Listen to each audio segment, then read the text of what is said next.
For 5 years, this hole refused to let me in. Not metaphorically, literally. Every time I thought I was close, every time I convinced myself this was the night, the mountain answered back by collapsing, shifting, or reminding me who was really in control.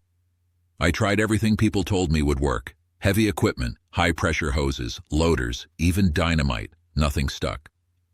The Omega Tunnel didn't care how prepared I was or how stubborn I'd become. It just waited me out.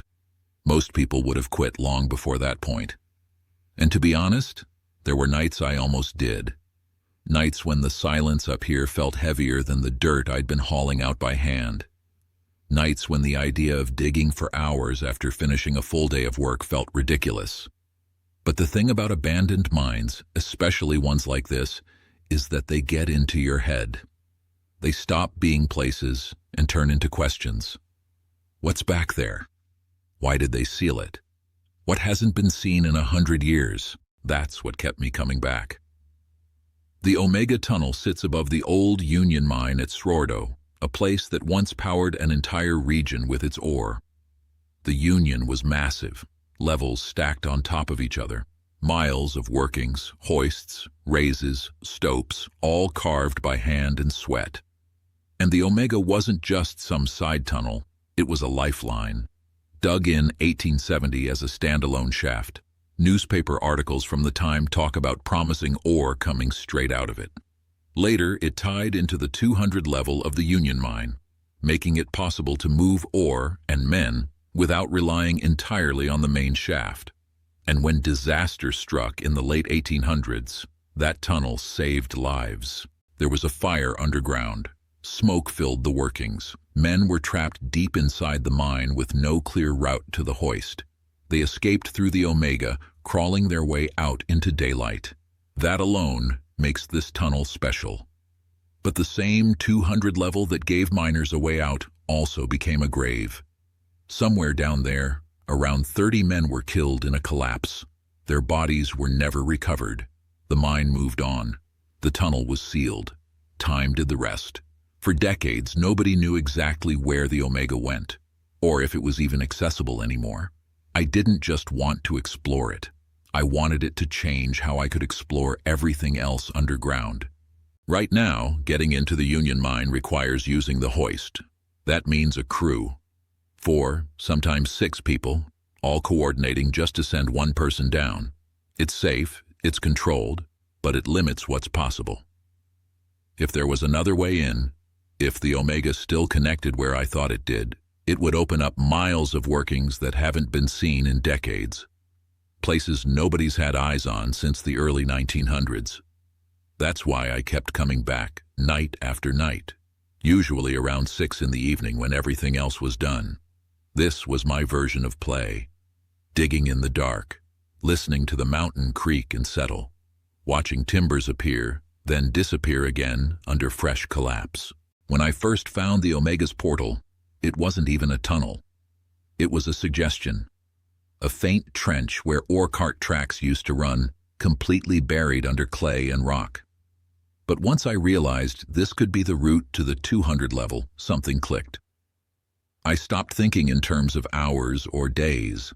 I started thinking in weeks, months, however long it took. Some nights, progress felt real. A timber here, a pocket of loose rock there. Other nights, it felt like the mountain was laughing. I'd dig for hours only to uncover nothing, or worse, trigger another collapse that erased days of work in seconds. There were moments when I was convinced I'd already dug past the tunnel without realizing it. Moments when I questioned whether the Omega even existed where the maps said it did. Eventually, I called in help. Robert, the former caretaker of the site, came back up because he's a certified dynamite blaster. If anyone could break through decades of collapse, it would be him. We placed charges carefully, probed the ground, taped the sticks together the way he'd done 100 times before. Fire in the hole. We blasted, then blasted again, 4 separate times. Nothing. The Omega didn't budge. By then, frustration had replaced optimism. I had dug past where the entrance should have been, past where logic said it had to be. And on the night I was finally ready to throw in the towel, I made one last decision. Less calculated, more instinctual. Instead of digging forward, I dug straight down. I don't know why. Call it stubbornness. Call it desperation. Maybe I just wanted to know I'd exhausted every option. 4 feet in, my shovel hit something that wasn't clay. Timber, old, squared, man-made. I froze. Then I cleared more dirt. More wood appeared. The outline of something intentional. Something built. Ladies and gentlemen, the Omega Tunnel. For a moment, it felt like victory, like all those nights had finally paid off. But that feeling didn't last long. A few hundred yards back, the tunnel was collapsed solid. No crawl, no squeeze, just tons of earth pressing down on rotting timbers that had already given up once before. Still, we weren't done. A few days later, Dave Sparks showed up with a massive excavator and cleaned up the entrance, moving hundreds of tons of dirt to make it safer. We explored what we could, and what we saw made one thing clear. This place was unstable. The ceiling sloughed off with every scoop. Clay pressed down on timber sets that were never meant to carry that kind of load. Eventually, we backed out. It was too sketchy. A year passed. Then Jason from Mount Baker Mining came to visit. Jason's a miner by trade. If anyone understood how old tunnels behave, it was him. We tried again. Same result. The ceiling fell, rocks shifted, the Omega won, so I put it on the back burner. Again. Until about a month ago. Jason was back. I had more time, and the Omega, annoyingly, persistently, was still there, still unanswered, still unfinished. Standing at the entrance again, I felt the same mix of excitement and dread I'd felt every other time. The kind that tells you something is about to happen. Something that might either finally pay off, or remind you why this place had beaten you for 5 years straight. We went back in, and this time the mountain hesitated. Not much, just enough. By the end of the day, after moving what felt like the last impossible pile of rock, we poked through the collapse. And on the other side of that hole, no bigger than a helmet, was something none of us expected. A door, with a lock on it. And in that moment, everything changed. At first, none of us said anything. We just stared at it. A door, with a lock, buried behind years of collapse, rot, and pressure that should have erased it completely. Not a cave-in barrier, not a timber plug. An actual door, framed, squared, intentional. The kind of thing someone built knowing full well it might never be opened again. If you've spent any time underground, you know how wrong that feels. Mines aren't supposed to have doors like that. Not back here. Not past collapsed ground that's been trying to kill us for half a decade. Doors mean control. They mean choice. Someone decided when this place would be open and when it wouldn't. And whoever closed it never came back. That realization hit me harder than the years of digging ever did. We were standing at the edge of something mythical. Not in the fantasy sense, but in the way old mines blur the line between history and rumor. You hear stories about sealed drifts, about locked levels, about places miners deliberately shut and walked away from. Most of the time, they're just stories. This wasn't. This was real. The hole we'd punched through was barely big enough to see through, let alone crawl. Air was moving, slow, steady, unmistakable. That alone was huge. It meant open workings beyond the collapse. Space, distance, depth. But air doesn't mean safety. To get air through is one thing. To get a human through is another entirely. Every rock we moved threatened to shift the entire fan of debris above us. Rotten timbers hung overhead like loose teeth. One wrong bump could unleash a torrent of stone. We all knew it. Nobody needed to say it out loud. Jason leaned in, peering through the opening. He saw the same thing I did. The door opened inward. If we could cut the lock, there'd be just enough room to swing it. If it didn't jam, if the ground didn't drop out beneath it, if the roof held, that's a lot of ifs. I remember thinking how absurd it was that after 5 years of brute force, excavators, explosives, Months of hand digging.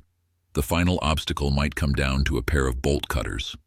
We made the hole a little cleaner, peeled sharp rock away from the ground so whoever went through wouldn't get shredded. Nobody said it outright, but it was obvious who was going first. Me. Harry pointed out the dangers one last time. A massive rock pinned perfectly against a cap and lagging. A small shift earlier that had made everything above us settle. His advice was simple and terrifying. Don't touch anything. I slid my helmet on and dropped to my stomach.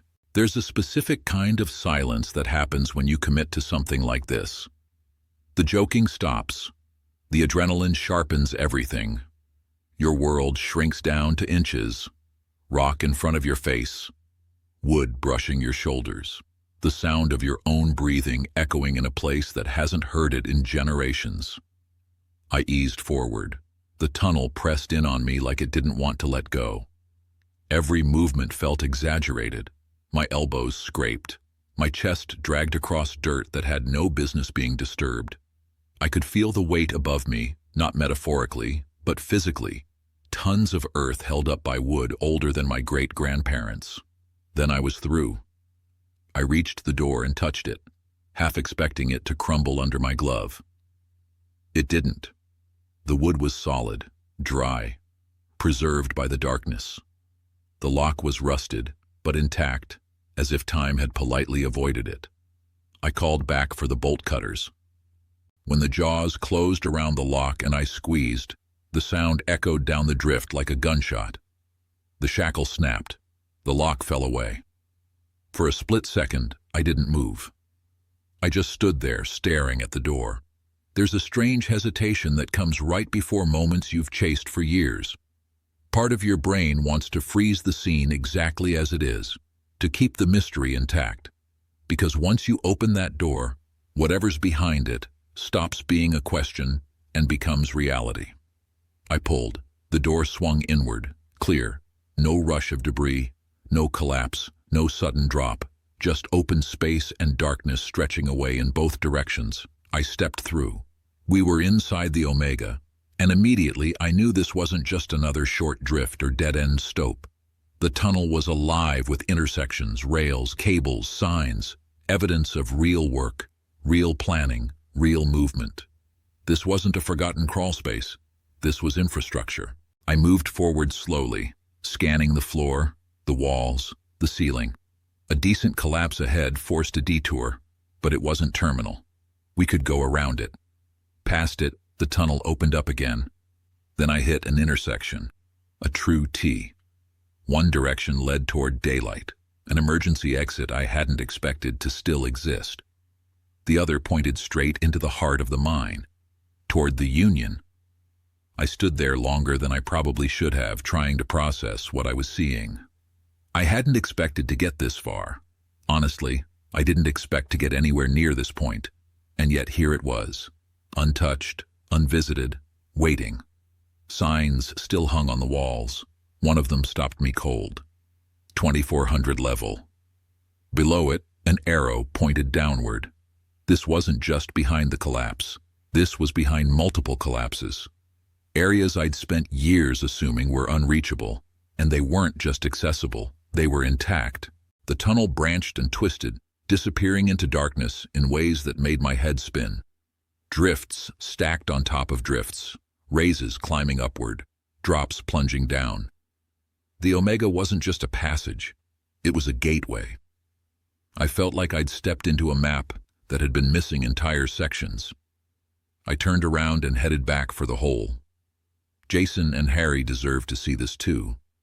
Nobody should discover something like this alone, not when it rewrites everything you thought you knew about a place.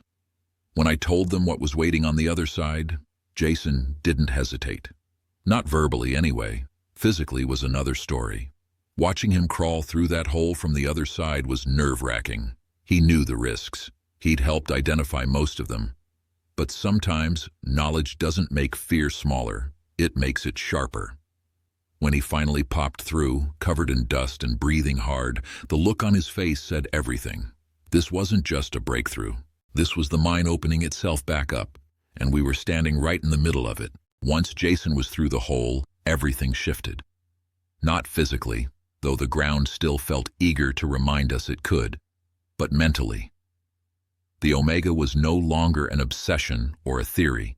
It was open, and what lay beyond it wasn't just more tunnel. It was access, freedom, possibility.